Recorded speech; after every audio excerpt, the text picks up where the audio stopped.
Hey everyone, it's Ben Hardy here, and in today's video we're reviewing the BMW i4 M50. Before we get in this video, as always, link to my car buying guide in the description down below. Let's get into it.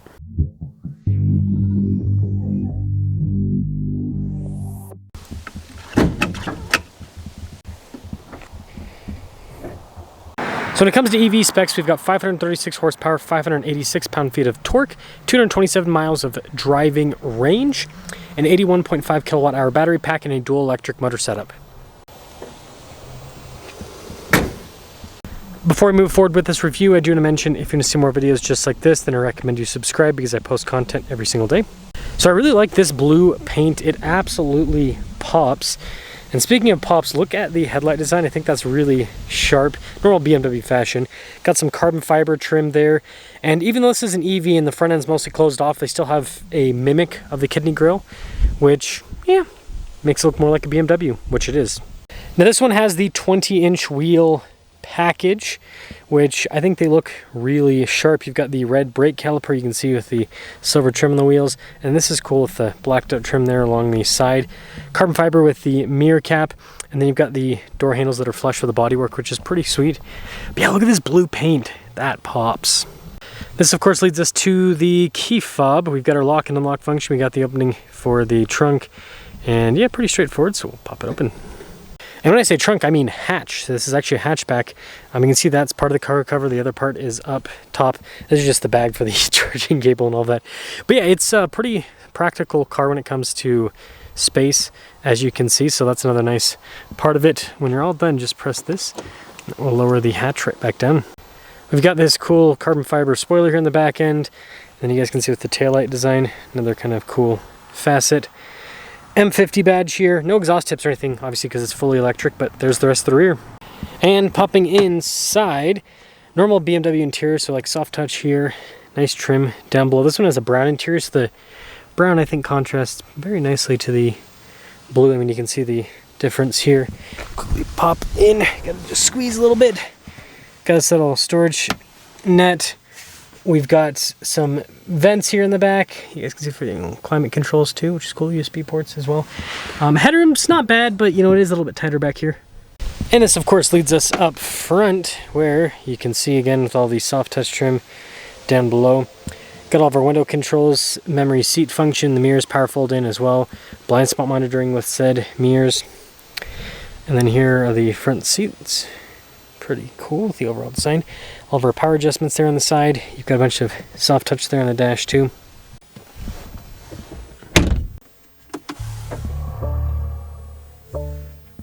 Now taking a look at the steering wheel, you can see soft touch all around. You've got the M colors there in the center. Heated steering wheel, button with the M logo there. And then a bunch of practical controls in the front, including like adaptive cruise control, lane centering and all that. Regular stocks there on the back. And here is the center digital gauge cluster. So I think it's a pretty cool layout. Obviously it shows you the information to see, like your state of charge, how much range you have with that, and then it also changes with the drive mode, so that's also fun. So cool 360 camera system in reverse, and you even have this 3D view as well, so really good resolution, the whole setup.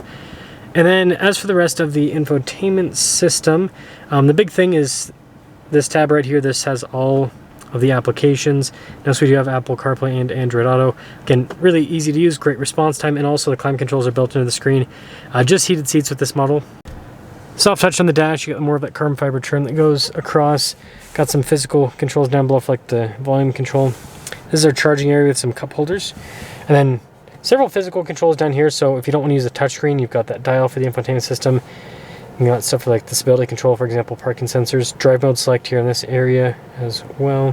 Carbon fiber all around. Nice storage inside. I like this trim here on the top. Rear view mirror, and then we've got a big sunroof.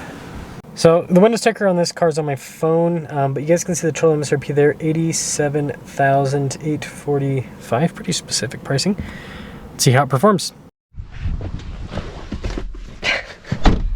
Visibility of the hood, both the mirrors, the rest of the rear. Let us set off. Well, setting off in the i4, I guess we'll get a good acceleration later. But anyways, this is basically BMW's Model 3. in a way, because it's, you know, similar size to a Model 3. Now this is, you know, would be on the upper end, right? It's got, I mean, it's got more horsepower, more torque than a Performance. So yeah, it's kind of on that high end. But yeah, fast electric sports car, sports sedan rather, sports hatchback, I guess, to be more exact. But yeah, it's a good car. I mean, it's comfortable with the suspension.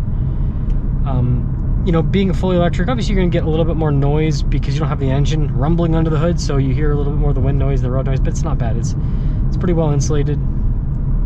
Seats are comfortable, and it's got all of BMW's newest tech. So it's a nice modern sport, you know, luxury sport sedan with all that taken into account. And modern BMWs, I really like them because they do a really good job with having an emphasis on build quality. It seems like now, like everything, you know, fit and finish wise is really tight. The materials feel good, like the touch points are, you know, pretty premium feeling. So it's just a nice car when you put everything together. And then yeah, on top of that, like I said, it drives well. I wouldn't say that there's anything that's particularly crazy about it other than that. Like it's a shockingly normal electric car when you're just tooting around town, right? And you know, the regen on it's pretty aggressive. Like if I let off here, it pulls back a fair amount. So it's got solid regen capability as well. So I think there's a lot to really like about this i4 M50. Yeah, that's pretty much it. I don't really have it. We'll get our acceleration up here, but I don't really have much else to say about this. I am curious to see how much more effort manufacturers like BMW put into these EVs, because they are not selling here in the US market. You know, even after huge incentives, people a lot of times will still go ICE or hybrid, right? Which is still technically ICE, but it's a little bit of a mix. Sport mode, by the way, you do feel things kind of firm up and everything a little bit. It's exciting. But I'd say job well done on this. Job well done. Yeah, it's nice. It really is. Just the power this has. Yeah. I'll show you guys the acceleration here. And boom. Oof. It's quick. It does that thing where it kind of pulls all over the road. I mean, you guys can probably see that. But yeah, it's quick. It's very quick. Very, very quick. So let me know what you guys think about the BMW i4 M50. But I think it's a solid electric car, but I think that the electric fad is not dead, but it's definitely dampened. Not dead, but dampened.